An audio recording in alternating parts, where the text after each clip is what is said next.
E aí pessoal, tudo certo? Estamos aqui, mais um vídeo aqui no La História. Hoje, como vocês viram no título do vídeo, vamos falar da Quarta Cruzada.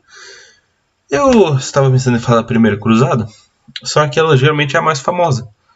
Então eu pensei em mudar um pouco as coisas e falar de uma que é menos conhecida, mas que a importância é praticamente igual, que é a Quarta Cruzada. A Quarta Cruzada ela teve umas direções um tanto ortodoxas, que para quem conhece essa imagem que está na tela, que vai ficar até o final do vídeo, porque eu não sou o melhor editor ainda, estou trabalhando nisso, mas já sabe do que se trata. Mas para começar a falar da Quarta Cruzada, eu não vou falar de nenhuma das três cruzadas anteriores. Eu vou falar de um episódio mais específico, que no caso é o Massacre dos Latinos, ou Massacre dos Mercadores.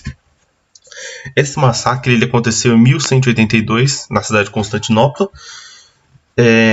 Foi, entre aspas, um golpe contra o domínio financeiro dos venezianos e genoveses sobre o comércio da cidade de Constantinopla. Isso de uma forma geral, mas o que realmente aconteceu é que com a morte do rei de Constantinopla,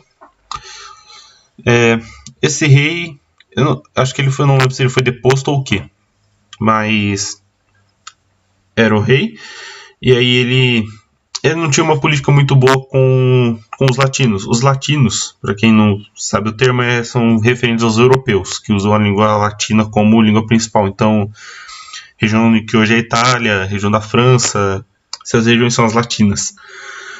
E aí, um rei, o imperador, que não era muito popular, ele acabou saindo do trono.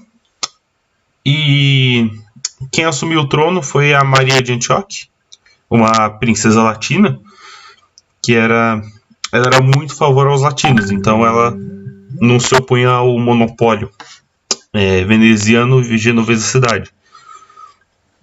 Sendo assim, isso causou muita descontentamento entre o povo de Bizâncio e o próprio de Bizâncio, não, de Constantinopla, do Império Bizantino.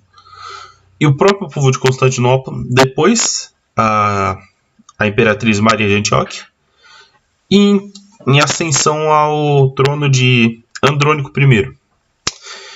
E a subida desse imperador, como eu falo, ela foi muito celebrada. A população de Constantinopla celebrou. Só que essas celebrações elas acabaram tomando um rumo muito violento, porque a população via a deposição de Maria como um fim do domínio latino sobre Constantinopla. Então começou a rolar um êxodo em massa de venezianos, de genoveses, de quem era latino morando em Constantinopla. Começou a acontecer um êxodo em massa, que aqueles que não conseguiram escapar acabaram sendo massacrados pela população. E os que sobreviveram foram vendidos como escravos para os muçulmanos. O Andrônico, que tinha subido ao poder, ele acabou não se opondo ao massacre que aconteceu. E isso não causou muitas boas visões na Europa, no Ocidente. Principalmente em questão dos venezianos, que perderam sua rota comercial com Constantinopla. Que para quem teve algum estudo básico assim do meio da Idade Média, sabe que Veneza e Gênova eram cidades comerciais, não se renegaram ao período feudal, se renegaram entre aspas.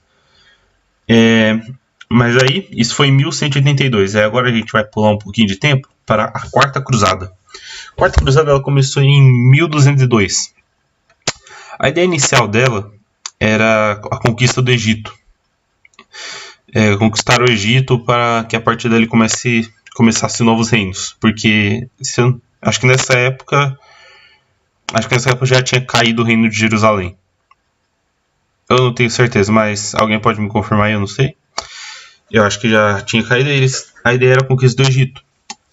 A cruzada ela foi convocada por Inocêncio III, o Papa Inocêncio III, e viria a ser liderado por Balduíno IX de Flanders e Bonifácio II de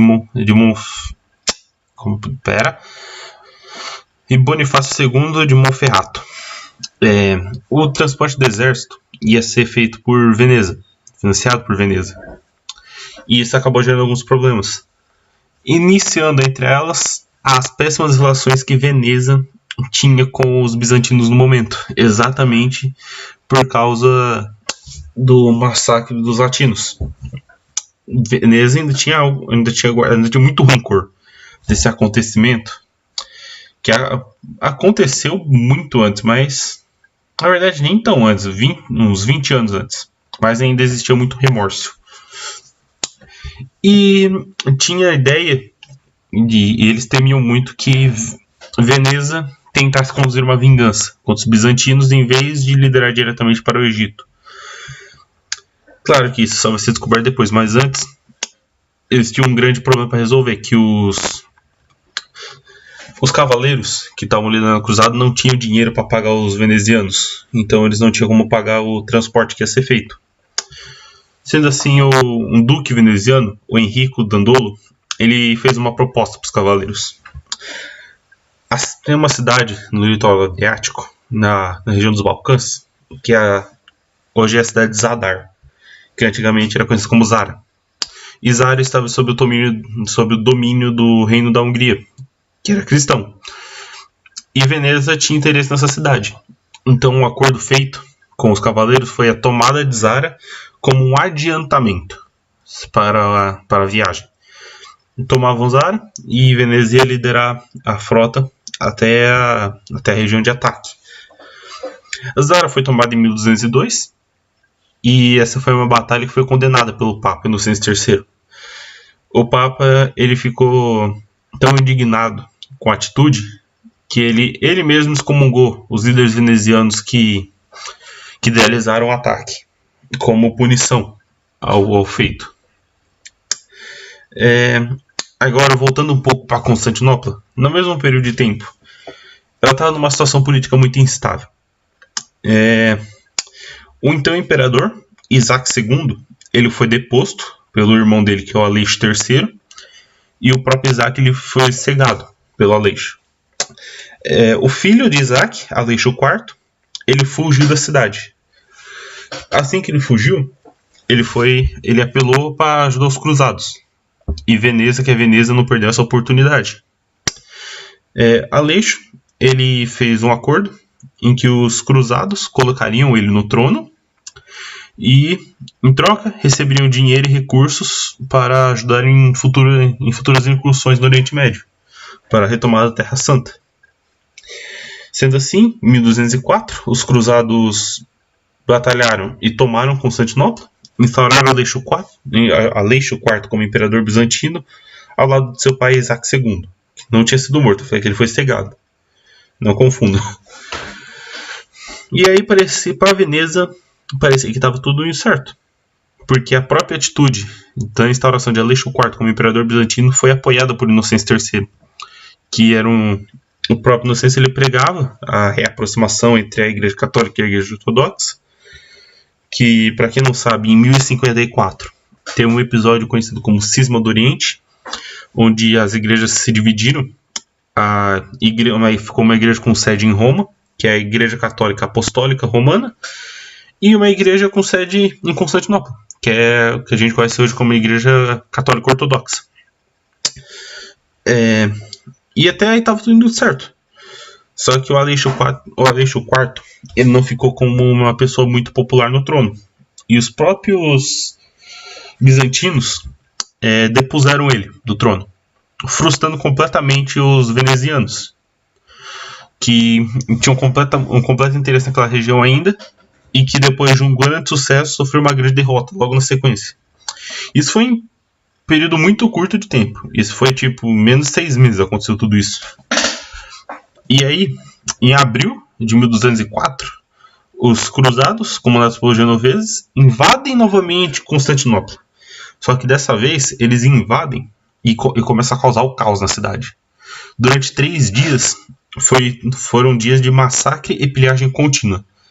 As artes e riquezas que tinham dentro de Constantinopla, ou elas foram pilhadas, levadas para a Europa, ou elas foram destruídas em incêndios subsequentes da invasão.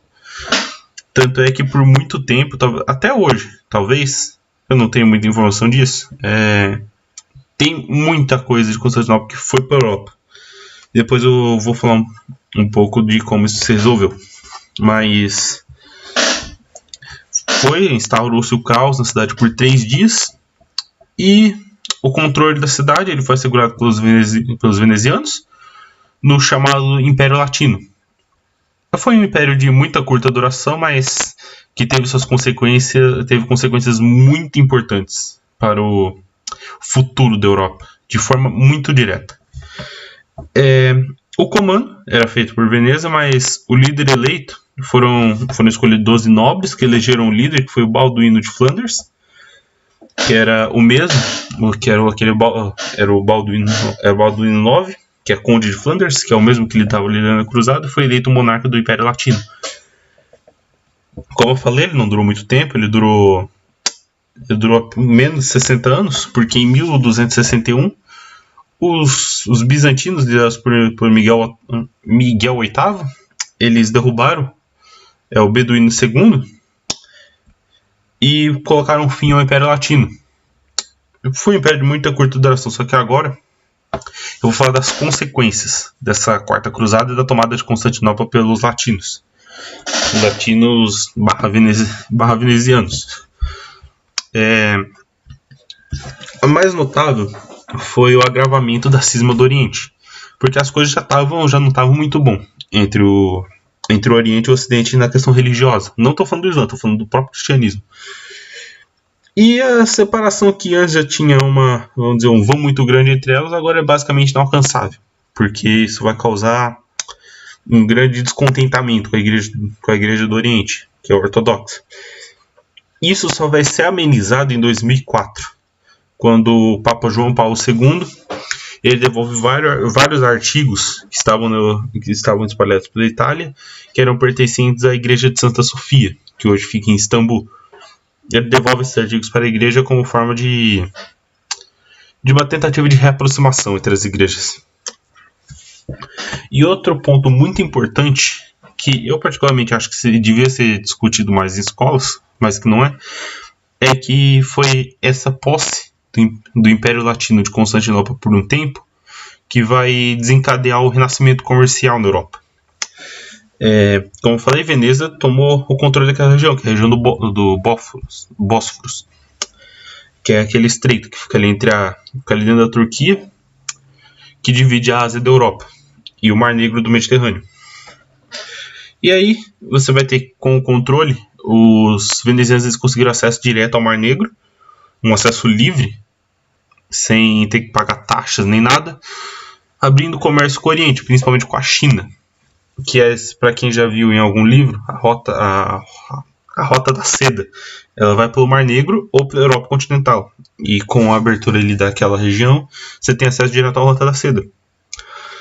Isso vai marcar o início do renascimento comercial e o início do declínio do regime feudal que foi instaurado na Europa, desde o final do Império Romano. Bom, de uma forma geral é isso. Quaisquer dúvidas a mais, deixe nos comentários, eu vou responder. Eu não... Tem muita gente talvez interesse pela batalha, mas eu particularmente não vou ficar na batalha nesse vídeo. Talvez, se pedirem, eu faça um vídeo falando da batalha, ou de qualquer outra batalha que vocês quiserem também. Mas enfim, é isso. Como eu disse, qualquer dúvida nos comentários, eu vou responder assim que possível. Eu espero que esse canal continue dando certo. Se inscrevam, divulguem, quem se interessar, principalmente. Bom, acho que não tem mais muito o que falar. Vou ficando por aqui com vocês. Vocês no próximo vídeo e fui!